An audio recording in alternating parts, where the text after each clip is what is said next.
So, Whaling's Pool. I used to love it. Beautiful pool in the summer, go swimming. And you know what I loved about it most? It was in the form of a cross. It's in the form of a cross. I don't know intentionally or not, but it's right on Milwaukee by Superdog, and I would go all the way up there to swim in it. It was like bathing in holy water. I felt awesome swimming in it because swimming inside the cross gave me a warm fuzzy. I don't know about anyone else, but that's what I always thought. And I would always go up there to dive into the water inside the cross. That's why I loved it. I could have went to Independence, but Independence was an indoor pool that I went to in the winter and almost drowned in. But again, I taught myself how to swim. Some reason the public school, the park district, didn't have any swimming classes. Wouldn't you think that everybody would have to be licensed to swim before they could swim in the pool? Knowing how to tread water vertically, that's a vertical motion, treading water. And then learning how to swim and learning how to back float before you're licensed to swim on your own. I did that with Vail when I started snowboarding. I went to snowboarding school and made sure that I knew all the rules before I started snowboarding. Same with learning skiing. Training. But you don't do it right. And you're like, anyone can do it. Fuck you. It's like Lake Michigan. All the beaches should have you have a certification or you can't go in the water. Only as deep as your waist. And if it's a heavy tide day or there's rip current, you can only be on the beach. You're not certified to go in the water. Why? Because it helps the lifeguards, and this is a secondary training. You have to learn how to be a victim. You have to learn how to drown and be saved. No one does that, do they? But Deerfield High School, we did training, and we had to pick up humans off the bottom of the pool. Heavy weights, the weight of a human in water, and bring it to the surface. And we learned CPR, and we learned how to save somebody who's drowning or has drowned. That was a very valuable course. That was, I think, the best gym class I ever had. That and weightlifting, which I took under Penrod. But the thing is, you learn how to save somebody. So we had to go out there and drown and be the victim. And you had to swim up to them and get them to turn around. We had to turn them around. And then we had to turn to our side. So you side stroke. And you put an arm under their arms. One arm under their arms. It goes around their chest and under their two arms. Up to their armpits you pull it. And their head is facing up. So it's easily out of the water. And then with the other arm, you're swimming, and with your legs, you're kicking. They don't kick their legs. They float, and you tell them to relax so they don't create like a weight. If they tighten up, they'll sink, but if they loosen up, they'll float. More oxygen into the muscles. Remember when you tighten the muscles, the muscles tense up and squeeze out the oxygen. Well, when you loosen up and you breathe, the muscles get oxygenated and they become much lighter. So that's why you sink like a weight when you panic. Your muscles tighten up and you can't float. And you understand this floating on your back. And you think of relaxing. And you don't panic. But once you tighten up, you'll watch. Your legs will sink. Your body will sink. And you can no longer float. Because you need to relax to oxygenate your muscles and that. And more oxygen in the blood. And you become lighter. But you're taught to be a victim. And that will save you and save them. They don't get exhausted and run out of energy, and now you both drowned. You don't want to exhaust the lifeguard, do you now? No.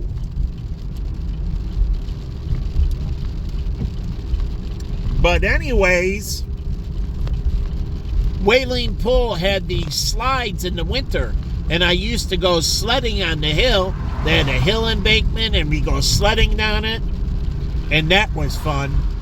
But they had these slides that they would ice up. Ice. And you could take them down, and they were awesome and free. The city did this as part of a winter wonderland.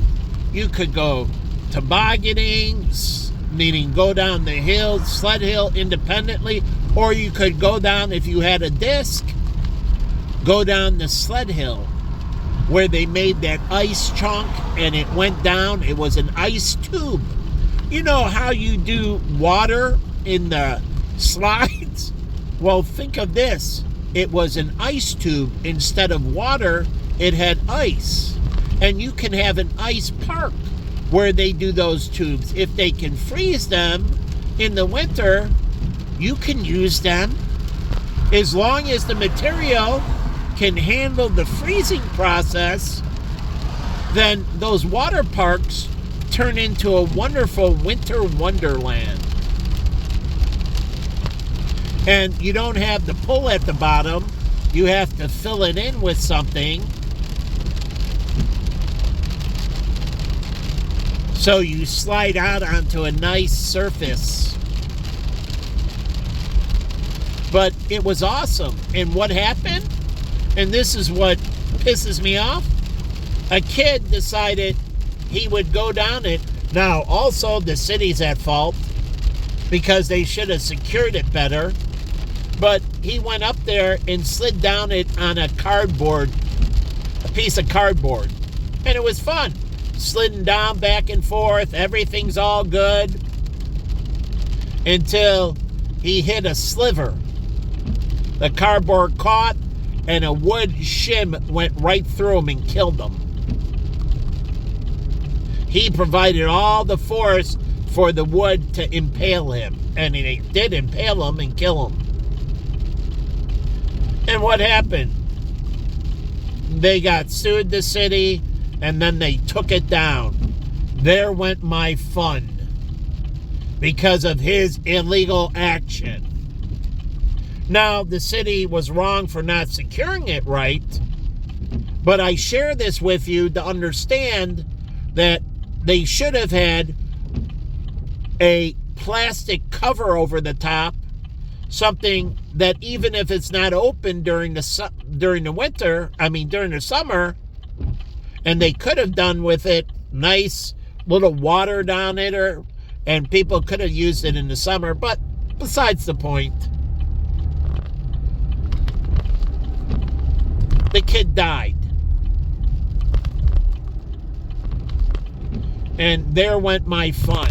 It's just like the church in Indiana, the kid acting out, and the church spanked him. And there went my church. And then the kids at Axl Roll Ring join a gang. And then they threaten my kid. And I got to stand up to all these kids in high school. And I'm just a young elementary school kid. I don't know, 4th grade, 3rd grade. And I got to protect this kid. And I don't remember what he did. They didn't target me, they targeted him. But as my righteous code goes, well, I have more capability than him, which I did, and I stood up. And they backed down. And I was scared shitless because he can't fight, and it's just me and lots of them. But they backed down. High school kids and older, but they backed off. And I did thank God. But I never went back to Axl Roll Ring because I can't afford to get into a fight with them. There's too many, I'm too small, and I don't have any support. So I didn't push my luck.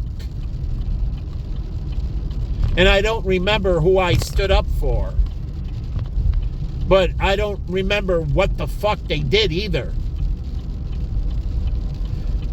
But anyways, I'm not a coward. And when I say no cowards in heaven, I am not fucking kidding. But anyways, then I go to Drake Bowl. And I used to love going up there on Saturdays and Sundays when I wasn't doing papers and play Asteroids. And then they had Centipede too. But mainly I love Asteroids. The alien spaceship and shooting the rocks, the asteroids. And you know. Anyways, I loved that game. And then every so often I would go bowling. And it was awesome. Drake Bowl was so fun. And then what happened? The fucking gangbangers came in. And well, now I have a problem because I'm going to have to stand up against them. And I won't tolerate it. And I made a decision because the Hispanics and Asians, there was Hispanics and Asians in that area, they were using knives. And I've already learned how to take away a knife in that. But the gangs were carrying knives. Like West Side Story. But I'm like, okay, well, I go everywhere by myself.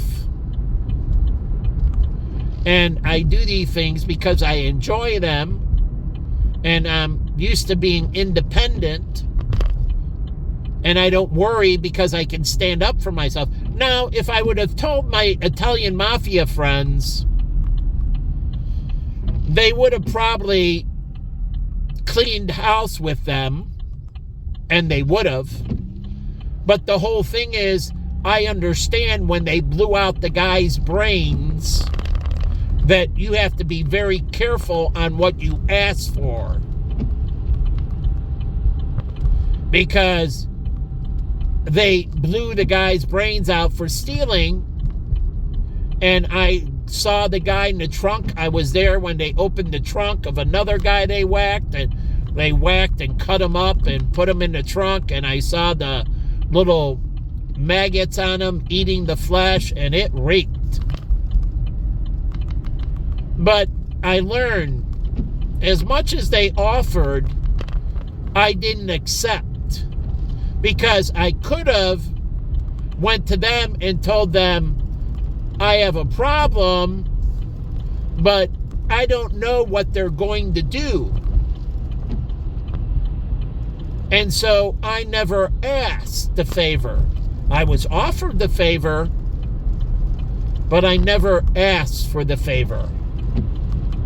Because they tended to put people in the ground. That's how they solve their problems. Not negotiating, by eliminating. So even if I had that, but it was good because I never had a problem with the Italian mafia. So I didn't have them as a problem. that was one less problem in my life. At least I didn't have to worry about any of them. Truly. I already had enough with the different freaking gangs and everything else I was dealing with, and the bullies in school and so on, and the teachers and the administration and so many other fucking problems. At least the one problem I didn't have is the Italian mafia. In my life, they've never been a problem for me. They've actually truly only been a friend, which you would think is weird, but whatever. They were always a benefactor, but I never turned there because I understand if I would have, I might have gotten my asteroids and bowling alley, but those kids, and they were kids, they might have ended up 10 feet under. So when I say I understand, just because you can doesn't mean you should.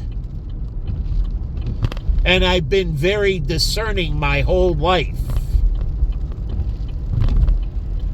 So in situations, but now I am not taking it anymore.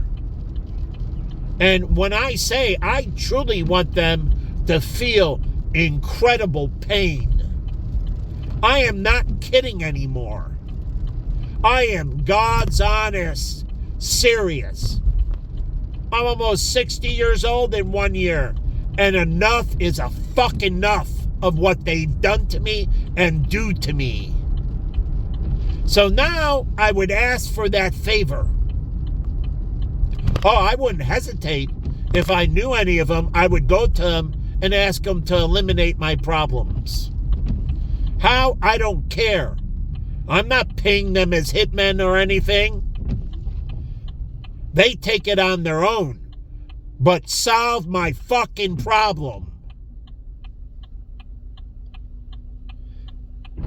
So it's ridiculous how much I've given up my whole life to Hispanics and blacks and immigrants and women and alcoholics and drug addicts and dealers and ruining my fucking life. Pedophiles, you name it. Ruining my fucking life. All these people doing all this illegal shit. I'm done with it.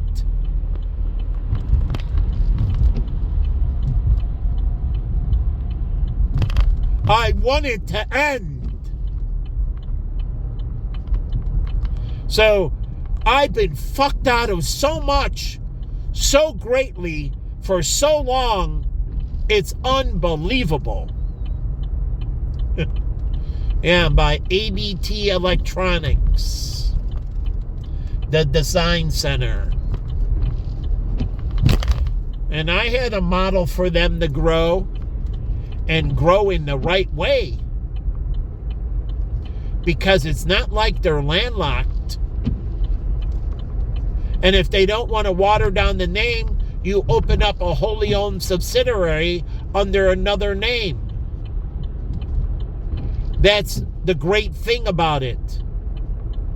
You can replicate yourself without replicating yourself under your own name. It's not a bait and switch. You have a model, but you want to protect your brand. Calvin Klein does this indirectly. It's tied to him, but he has Chaps, and he has Loren, and he has Cochier or whatever, Cochier, Loren. It's like Donna Karan. They have DK, and then DKNY, Donna Karan, New York.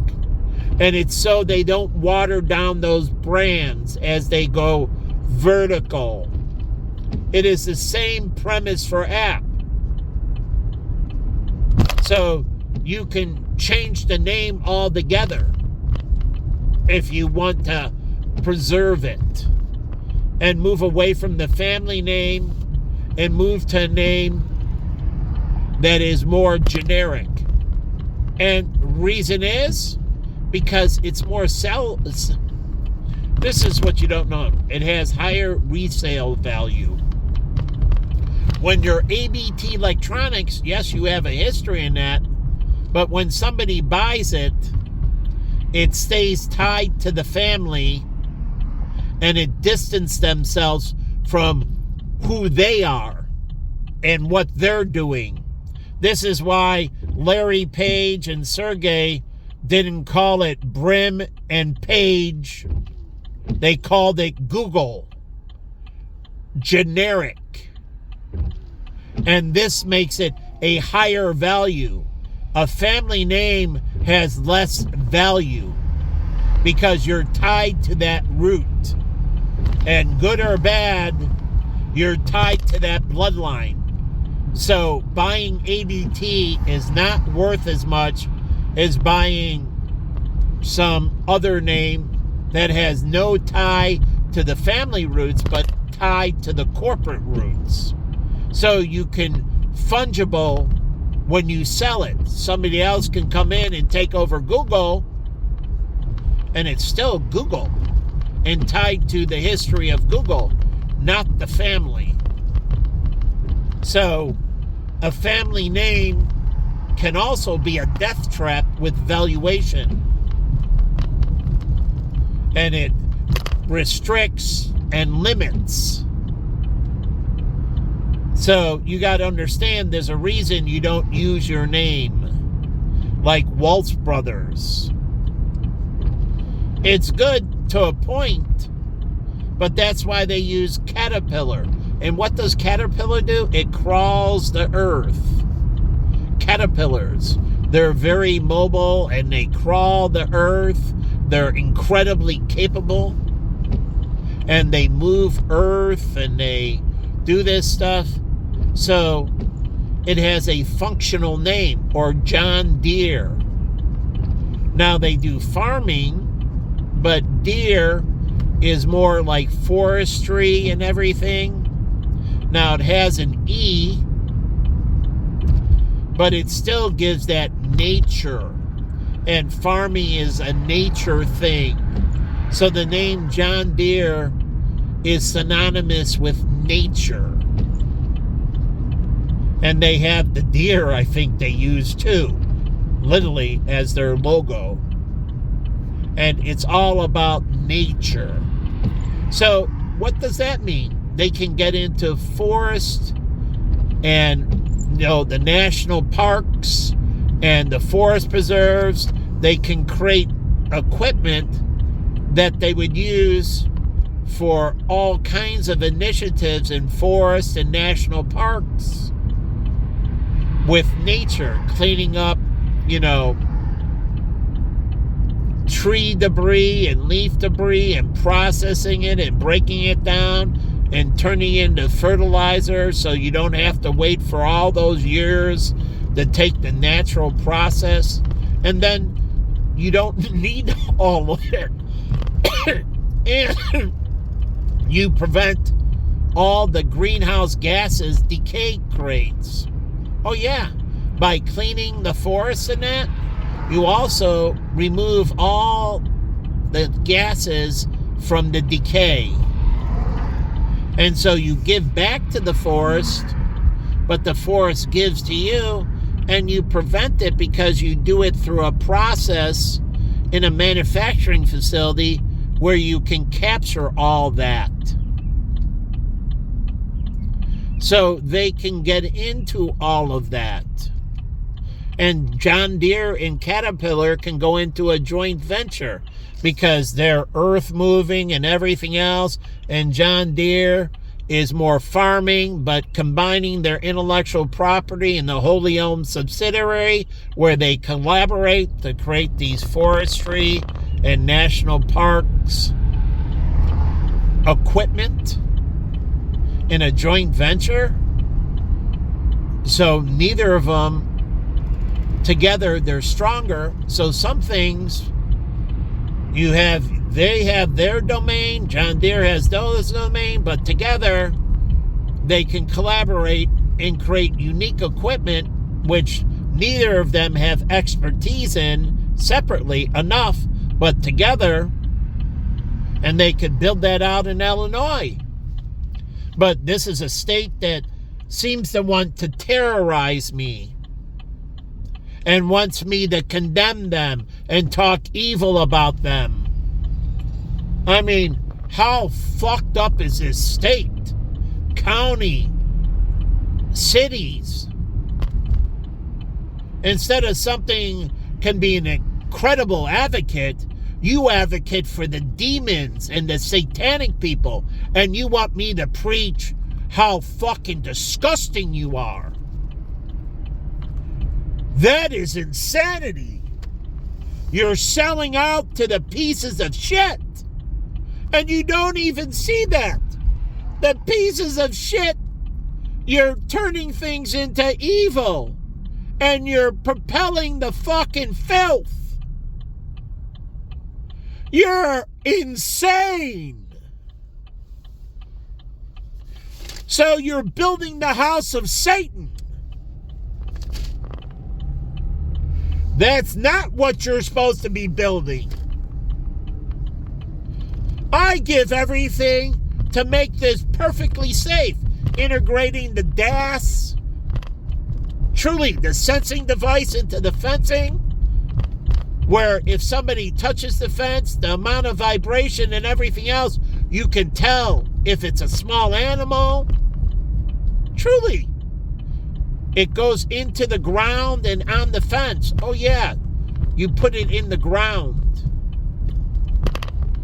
And so it's under the ground and they can't see it. So you get the pressure and then you get the touch of the fence, and it gives you exactly who's doing it. So they don't get to the wall. That's what the U.S. military, with their wall in Mexico, don't understand. You recess the wall on U.S. territory, and you give up a certain amount of terrain so you don't go directly to the border. You create an easement from the border. And then under that, you put the DAS system, and then you embed it on the wall. And so they're fully on U.S. territory when they touch the wall. You need no cooperation from the Mexican government. They've already stepped on U.S. territory to get to the wall. And you put signs on the other side, like they do at Area 51. They warn you, and if you step on U.S. military base territory, you're fucked. And I know from Art Bell, who actually lived by Area 51 in in Vegas, and he used to talk about it and talk about how they protect the base. But if you know anything, that's where all our stealth technology and all that, there's a reason they didn't want to flip their hand to the world's militaries until they needed to. So everybody says aliens. No. It's just like Los Alamos. They had to have the weather balloons. It truly was a weather balloon. If you understand doing that, you need to understand the wind direction in that, and you need them to be able high altitude so you can forecast way in advance. But people ran with it, and the military didn't lie to them. It was a fucking weather balloon. All the shiny material, they made that out of that, so when the weather balloons are up there, you can see them. They didn't want aircraft running into the freaking weather balloons. So they had to reflect light. And it also might have kept whatever gas inside warm, absorbing the light, keeping it warm. They don't need the flame like they do in a hot air balloon because you can use solar absorption to keep the balloon warm. And that's what you don't understand with weather balloons. But you can bring a balloon all the way, and that's how it expands out, because the atmosphere isn't dense and it goes out horizontally, it expands.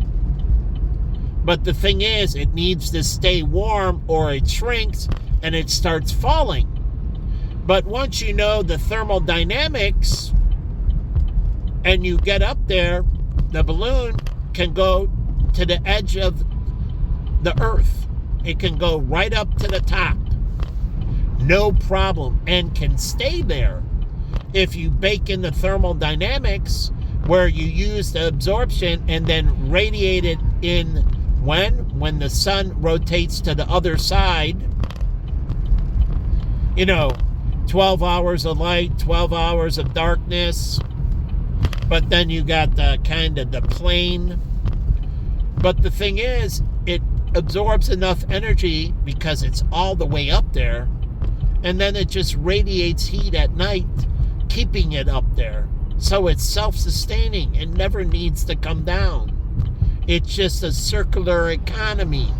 It just does it naturally. Rinse and repeat. But you don't understand this. I had to study all this stuff and why they do certain things. So again, it was to protect intellectual properties. So we knew militaries would copy once they knew. And so when we rolled them out in the first Gulf War, is their unveiling, the Nighthawk, others started working on theirs. So eventually you're going to use it, but I thought of how to overcome that. So they don't even know where it came from. So if you don't know the delivery system, then you can't replicate the delivery system, because you don't know what it is. And so not understanding where it came from, how it came from, it's almost impossible to reverse engineer.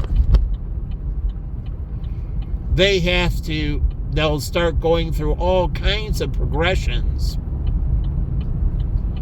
but they won't come up with what you created. So I thought of doing the Black Hawk, the Nighthawk, better, eliminating that problem of information.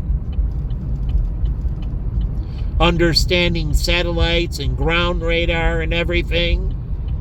Truly, all of that, I eliminated their ability to gather information. And since they can't gather information, then their ability to replicate is incredibly limited. But I'm still with global police actions. I'm still with China being a friend. It's not that we have to disclose everything and they have to disclose everything to us, but it's only in our best interest. And I point out the currency ties, they hold shitloads of US dollars. Unbelievable amounts. And yes, we purchase international currencies in ours. So we hold some of theirs, we hold some of others. And so, again, we're interdependent.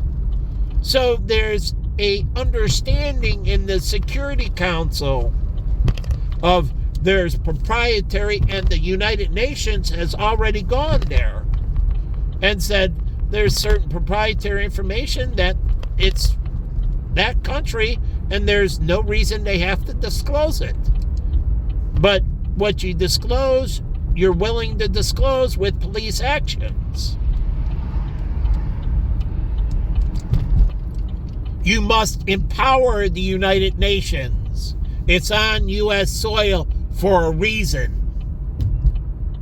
And doing the opposite is the biggest fucking mistake ever. And they understand. Do you not understand? President Ping understands that. And we've always understood this when our leaders met. There is a need to know and a want to know. And you give them the need to know, but the want to know, that's up to you. So there's a clear delineation between wants and needs. And you don't understand that. And that's your critical breakdown. And that's why you don't get God. There's a need to know and a want to know. And the want to know will always stay there. Because it'll never be beyond a shadow of a doubt. And it's designed that way. And I understand that with my faith. There's some things I just naturally give for granted. I take it on faith. And so I turn it over. That I don't need that granular detail. So, unlike you, I understand these things. You refuse to. And that will be the death of you. That's another thing with Adam and Eve and the forbidden fruit. That you think there's certain lines you should cross. I learned a long time ago that the faith component is critical. And there's some things you just leave the fuck alone. But you haven't figured that out yet. There's some things you just leave. But you'll never, no matter going into black holes or anything else, do you know endless space? Whatever you perceive can be changed instantly. When there's infinite space, that means there's infinite realities that you will never reach. That mankind, no matter how it tries, it will never reach. And if you don't understand your limitations, then you're doomed. And you'll reach for things and keep on reaching, and you're going to get yourself in a very big fucking problem. There are things out there that you will never understand. And I understand that. So you think there's absolute knowledge. There is not absolute knowledge. And God explained upon my death that I will get absolute knowledge. But not until I leave this world. Until I am totally separated from this world. That I will not gain that type of power. That type of information. So there's no following me. Each to their own. And I've understood this since I've been a child. And I was a great scientist as a child. I engineered unbelievable. And I understood and took apart and replaced and came up with all kinds of amazing shit. But I understand, and this is what you don't understand. No matter how much you reach and go outside, no matter how fast you can move, infinity is infinity. So something can be infinitely far from you because there is no limit to space. So as much as you move, they can move away. So there is never knowing. And butchering me doesn't get you closer to knowing.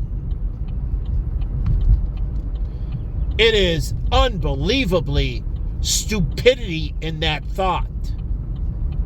And that's why I put these things out there and you don't understand your limitations. And some reason you think you'll know everything. Never in a million, billion, trillion, 10 trillion years. You will never, ever It's infinite. And there are things beyond your ability. So you will never fucking know.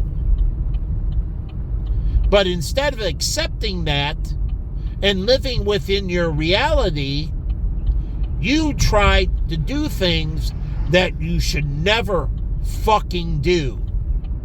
And you haven't learned from that story. But I learned from that story. And I understand natural limitations. There are certain things we should never fucking do. But you haven't reached that point yet. And if you don't reach that point, that's a true come to Jesus moment. And somehow, you haven't reached that. And that's going to be the fucking death of you.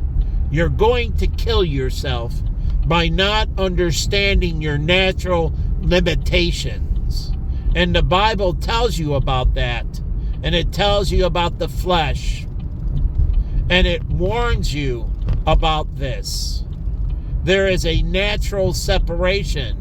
So don't get like, oh, you're going to be all-knowing. It is impossible. And that's why I love the guy who discovered the cork. And he realized God. He realized the impossibility, the limitations of his physical form. No matter if you think 500 times, 1,000 times, 1,000,000 times more, it is impossible to bridge the gap. You can never bridge the gap. So if you don't have faith, then you're damned. So ultimately, it always comes back to faith. You're going to have to make a choice. And you don't realize that is your stupidity. That thinking you can bridge and getting the geeks with models and that, and we can bridge. No, you can't. And so make no mistake about it, because I've watched this with quantum knowledge and all that people get their comeuppings. They think they're so fucking smart. And every time you don't understand Humpty Dumpty. And you're going to have a great fall. And it is you who destroyed my fucking life.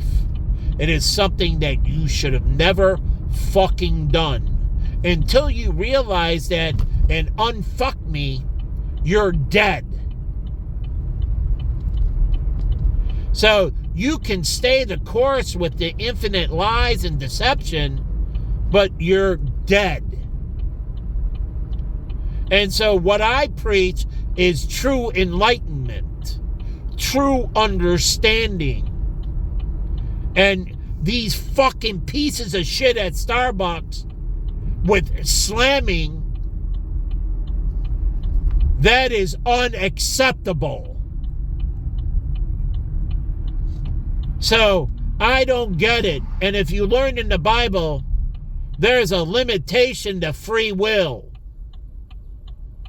And God gives you this ability to off people and literally kill them, as he shows you with King David, and I mean slaughter them. I like the electric chair. And I like knowing that people will be put on it. You're the fucking stupid fucks that don't understand it. That's your failure. You're not being humane, you're being incredibly cruel. Light them the fuck up!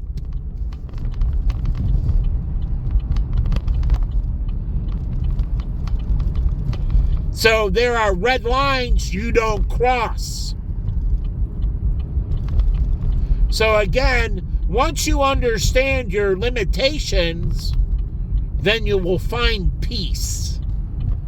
But thinking that you're entitled to things, God, you're not entitled to shit with him. And you keep on entitling yourself, thinking you have the right to know. And God is watching and sitting back and watching what you do with me. He wants to see what you do when you cross a line. Do you have self-restraint?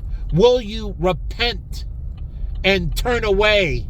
Or will you forge on with your deceit and deception and ruin my fucking life? Not only ruin it, but continue to fucking ruin it. That means you're incredibly sick individuals.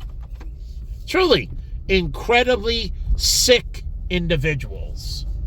And you've been doing this to me your whole life, my whole life, and your whole life. Because if you're listening to this, you're alive. And you've been doing this to me continuously. And justifying your fucking unbelievable fucking evil to me. And like I told you, the 7th grade girl at Patrick Henry, look it up. And then all of a sudden, Cookie's daughter. And all of a sudden, all hell broke loose. But you can rape me, you can butcher me, you can do all of this. And it's the Yeomay Park thing, where all of a sudden she goes, and everybody pours out. I didn't until I saw the works. And she did it, or I would have stood up for the guy who was before her, who suffered even greater. His family was in the 3-generation camp. When he left and he escaped and got to South Korea, unbelievable willpower. He didn't grow up with the education she did. He was deprived of all of that. That showed immense capability. But the thing is, he didn't want to end it. He gave information about the camp. We didn't know it existed. But I was watching if he was going to make the next step, be an advocate, try to change things in North Korea. Now that you are in the South and you have the press and you're going to make a difference. But she went back and she showed me with her mother and sister and her father. And she won me over through actions. She was willing to do what he didn't do. Even he had greater suffrage, greater story, but he wasn't willing to take the next step. She was. So it wasn't because she was a female. It was because she took the next step. He didn't. And I was waiting for him all this time. And go back to his story, and when he came out, and it talks about him escaping, and his mother and brother stole some food, and they killed them in the camp as he got away. He didn't get them killed. They got caught, and he survived. If he would have stayed, I don't know what would have happened to him. He actually didn't say if he would have been killed or not. But the point is, he wasn't willing to go to the next level. She was. And she was willing to put herself out there and put herself on the line. And that's when I fell in love with her. Because that's what I did my whole life. Since I've been a child. Out there as an individual, fighting all these battles all by my fucking self. With no help. And this is the point of me disclosing myself. I'm supposed to have the full power of the church. I'm supposed to have an army. And you don't get it. And that's the point. All falls under, 45,000 plus fall under different denominations of Christian under one umbrella. And it creates a global army to get shit done.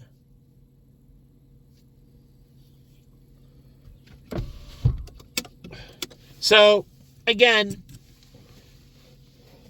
the church better start self-regulating. Even the Italian church had a come to Jesus moment. Not the Vatican. Outside the Vatican. And isn't this a shame that the Vatican didn't come to this and didn't embrace this? And the articles, the Vatican wasn't embracing it. They should embrace it, and they should move swiftly to embrace it.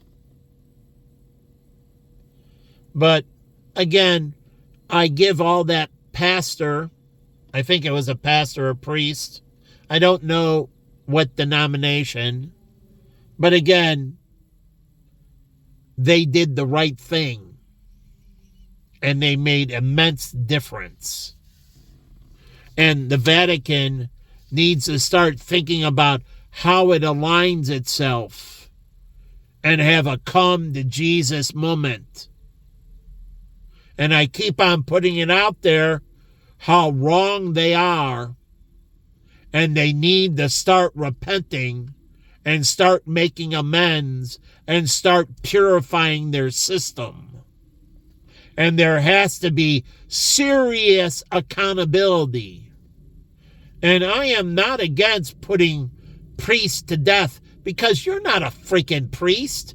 You're a demonic piece of garbage. There are certain lines you cross, and when you cross them, you forfeit your life. But all these people, and that's why I keep on bringing up Chris Kyle and Pat Tillman, because they show it, and they willing to put it on the line. And Pat died in action, but it could have been prevented.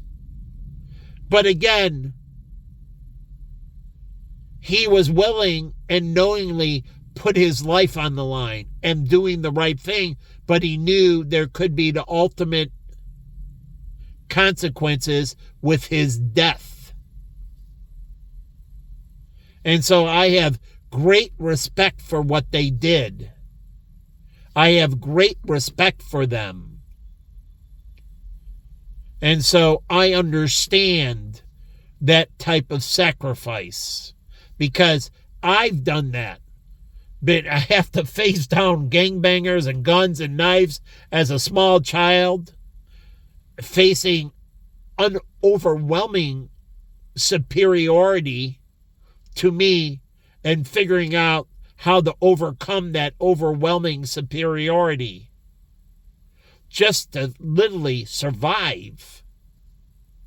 So it's a big difference. And you learn this as a child. And this is why my sister and brother and them, they don't know anything about this, because I was very independent as a child. Independent. I went to church on my own, got baptized on my own, and I never told them about that. I did so much on my own, it was incredible. Taking on all these battles, and I didn't share that with them because, again, it was things that I had to handle and certain things I didn't want them to be involved in. I'll put my own life on the line and fight these battles. There's sometimes when you have to understand where you have to put yourself on the line, and it might be your death, but also knowing that it isn't righteous to involve somebody else in your decision, where you have to delineate between what is your path and what is our path. And a pastor said there's 1 to a box, ultimate judgment, but he didn't delineate there is a time where you have to say, hey, this is my battle. And very brave people do that. They understand sometimes it is their battle and is not our battle. And they take the battle on. And so you have to grow up and mature and understand this. You have to delineate what is a battle for the country and what is an independent battle that's outside the country. Independent. So sometimes you involve and sometimes you don't. These are delineations, and Jen used to always pray that I know the difference between what I can handle and what I can't. And that was her number one prayer. She always asked for discernment. So there's a lot she did right. But breaking our bond wiped that all out in God's eyes and my eyes. But I share all she did right. But she has to mend the wound that she created. And only her can mend the wounds. She has to do the atonement. And if she's not willing to do the work, then that's on her. And it's like anything else in AA or anything else. Eventually, it comes down to you willing to do the work. Certain things are your battle. And that you have to do and show that you've come to this place of understanding of self-competency where you can fight your own battles. So eventually, yes, the system can do so much, but eventually there's self-accountability and you have to control your habits as well. So there's shared and then there's independent. And you have to show that you've reached that you can stand on your own 2 feet. But I'll leave this video.